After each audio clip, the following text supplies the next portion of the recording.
9. Almighty Guidance. How precious also are your thoughts unto me, O God.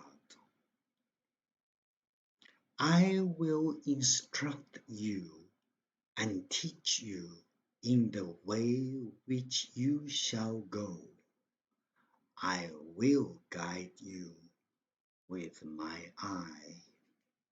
Psalm 32, chapter 8. No more precious assurance can I have than this, that I am under the constant, loving guidance of my Heavenly Father, that He appoints the bounds of my habitation and overrules all events for my good, that my whole life is a plan arranged by Him. Every little apparent contingency, as well as every momentous turn and crisis hour, forms part of that plan, a thought of God. God examines every path a man takes. A man's heart devises his way, but the Lord directs his steps. I will instruct you and teach you. How patiently does this Almighty Preceptor train, and with what infinite wisdom and tenderness does He adapt His varied teaching to the needs and the requirements of His people. It is line upon line, or if need be, cross upon cross, trial upon trial. Or it may be that startling providences are no longer required. The gentle indications of His will are enough. I will guide you with my eye. The earthquake, the hurricane, the wind, the fire may now have fulfilled their mission. They still small voice is now sufficient.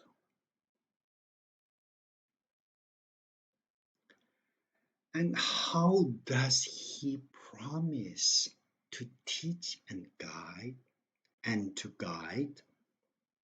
Not in the way that we would like to go, the way of our own choosing, but the way which you shall go. Often we would decide on pursuing the sunny highway, but God says the rough mountain track is best for you. Often we would, like Israel, take the near and the smooth road to Canaan by the land of the Philistines. But God's pillar cloud decides otherwise, and takes us by a circuitous route, by the way of the wilderness. Often we would prefer, like the disciples at Tiberias, the safe path by the seashore, so as to avoid the gathering storm, for the wind is contrary. But God says, no, He constrains us to get into the ship. It is not for us to question His plan. He led His people of old.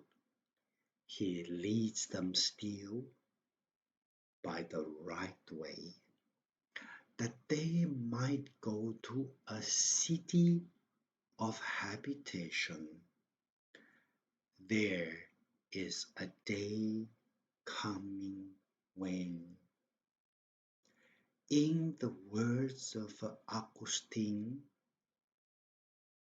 both vessel and cargo safe, and not a hair of our heads hurt.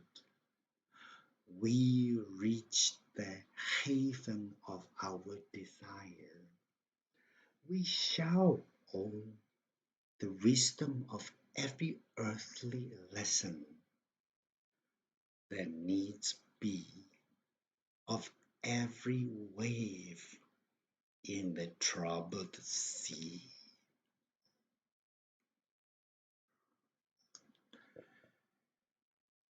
The gardener has occasionally to subject his plants to apparently rough usage, cutting, lopping,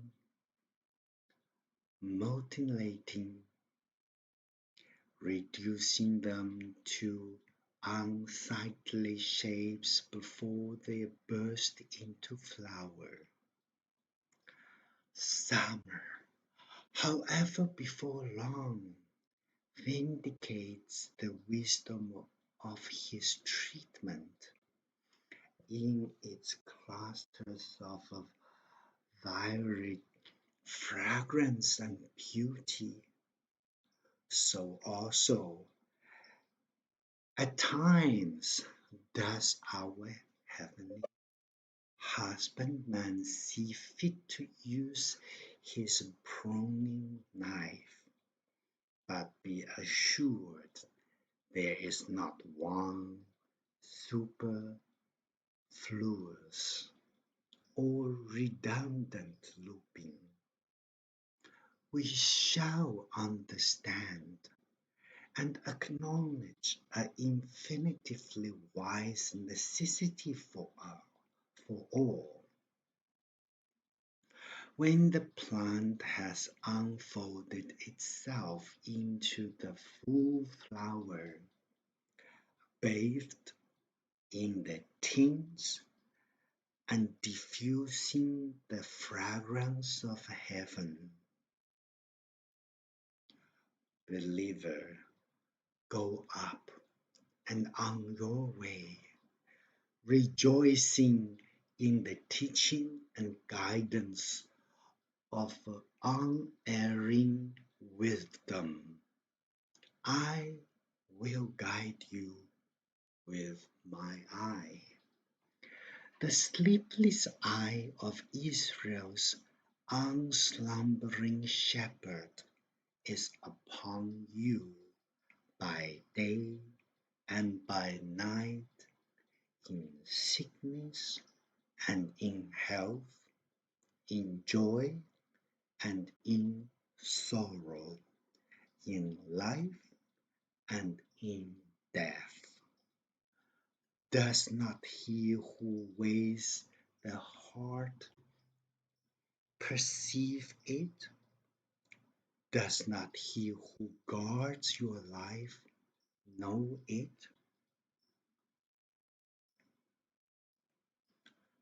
But the Lord watches over those who fear him, those who rely on his unfailing love. Psalm chapter 33, verse 18.